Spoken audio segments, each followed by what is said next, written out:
Assalamualaikum warahmatullahi wabarakatuh. Nama saya Khoiratul Jannah, NIM 93115019. Di sini saya akan mereview makalah kelompok 5 yang berjudul Penyelesaian Sengketa Ekonomi Syariah melalui jalur non-litigasi. Ada 4 pembahasan. Yang pertama yaitu pengertian non-litigasi. Litigation berasal dari bahasa Inggris yang artinya pengadilan. Jadi, non-litigasi adalah di luar pengadilan. Litigation atau pengadilan sebagian besar bertugas untuk menyelesaikan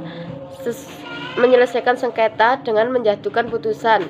Misalnya, menjatuhkan putusan atas sengketa waris, perbuatan melawan hukum, dan sebagian kecil tugasnya yaitu pengangkatan sengketa dengan menjatuhkan penempatan pengadilan, misalnya penetapan wali, penetapan anak, angkat, dan lain-lain.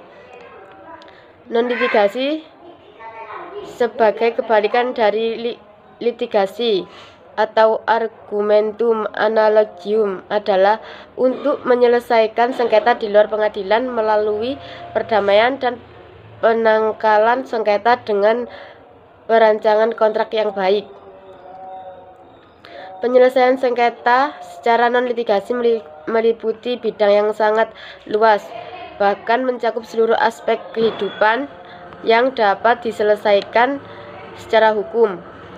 Penyelesaian sengketa secara non-litigasi adalah penyelesaian sengketa di luar pengadilan yang didasarkan kepada hukum, dan penyelesaian tersebut dapat digolongkan kepada penyelesaian yang berkualitas tinggi.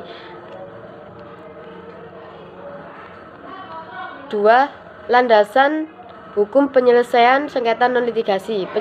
Penyelesaian sengketa non-litigasi pada dasarnya adalah cara penyelesaian sengketa yang dilakukan melalui perdamaian. Landasan penyelesaian sengketanya adalah hukum. Melalui konstruksi penyelesaian disesuaikan dengan kehendak para pihak dengan tujuan agar para pihak merasa puas dengan cara penyelesaian sengketa tersebut. Adapun landasan hukum penyelesaian sengketa non-litigasi dapat dikemukakan sebagai berikut. Pada pasal 1338 KUH Perdata yang menyatakan bahwa semua perjanjian yang dibuat secara sah berlaku sebagai undang-undang bagi yang membuatnya. Yang kedua yaitu pasal 1266 KUH Perdata menyebutkan bahwa syarat batal dianggap selalu dicantumkan dalam persetujuan timbal balik. Yang ketiga yaitu pasal 1851 sampai 1864 KUH Perdata tentang perdamaian, bahwa perdamaian adalah perjanjian. Karenanya perjanjian perdamaian itu sah kalau dibuat memenuhi syarat-syarat sahnya perjanjian dan dibuat secara tertulis. Yang keempat yaitu Undang-Undang Nomor 30 Tahun 1999 menyebutkan bahwa arbitrase adalah cara penyelesaian sengketa perdata di luar peradilan umum yang didasarkan kepada perjanjian arbitrase yang dibuat secara tertulis sebelum atau sesudah sengketa dan menunjuk seseorang atau lebih arbiter untuk memberi putusan atas sengketanya. Yang ketiga yaitu jenis dan bentuk penyelesaian non-litigasi. Penyelesaian non-litigasi adalah penyelesaian sengketa yang dilakukan menggunakan cara-cara yang ada di luar pengadilan atau yang biasa disebut dengan lembaga alternatif penyelesaian sengketa. Penyelesaian sengketa di jalur non-litigasi adalah berbagai bentuk. Salah satunya adalah arbitrase. Arbitrase menurut Undang-Undang Nomor 30 Tahun 1999 adalah cara penyelesaian suatu sengketa perdata di luar peradilan umum yang didasarkan pada perjanjian arbitrase yang dibuat tertulis oleh para pihak yang bersengketa. Adapun beberapa pengertian dari bentuk-bentuk alternatif penyelesaian sengketa yaitu 1. Konsultasi. Konsultasi merupakan suatu tindakan yang bersifat personal antara pihak konsultan dan klien. 2. Negosiasi. Negosiasi sebagai saran bagi para pihak yang bersengketa untuk mendiskusikan penyelesaiannya tanpa keterlibatan pihak ketiga. Yang ketiga yaitu mediasi. Mediasi adalah penyelesaian sengketa dengan dibantu oleh pihak ketiga atau mediator yang netral atau tidak memihak. Peran mediator sebagai penengah yang memberikan bantuan berupa alternatif penyelesaian sengketa untuk selanjutnya penyelesaian sengketa.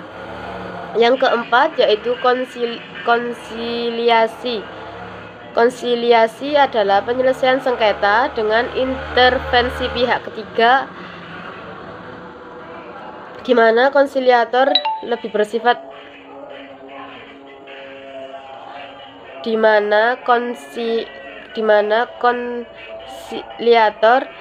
bersifat aktif. Yang kelima yaitu penilaian ahli. Penilaian ahli itu merupakan bentuk pendapat para ahli yang dapat dipahami dan diterima oleh para pihak yang bersengketa. Yang terakhir yaitu kekuatan hukum penyelesaian sengketa non-litigasi. Penyelesaian non-litigasi merujuk pada penyelesaian yang dilakukan oleh kedua belah pihak di luar pengadilan secara musyawarah dengan mekanisme yang disepakati kedua belah pihak. Penyelesaian triparti menggunakan mekanisme mediasi, rekonsiliasi hingga arbitrase sesuai tata cara penyelesaian perselisihan hukum yang ditangani. Adapun beberapa pilihan penyelesaian perselisihan non-litigasi menjadi alternatif dan mewujudkan kebahagiaan para pihak yang bersengketa atau berselisih. Yang pertama yaitu penyelesaian melalui negosiasi. Yang kedua penyelesaian melalui mediasi. Dan yang terakhir yaitu penyelesaian melalui konsiliasi. Sekian, terima kasih. Wassalamualaikum warahmatullahi wabarakatuh.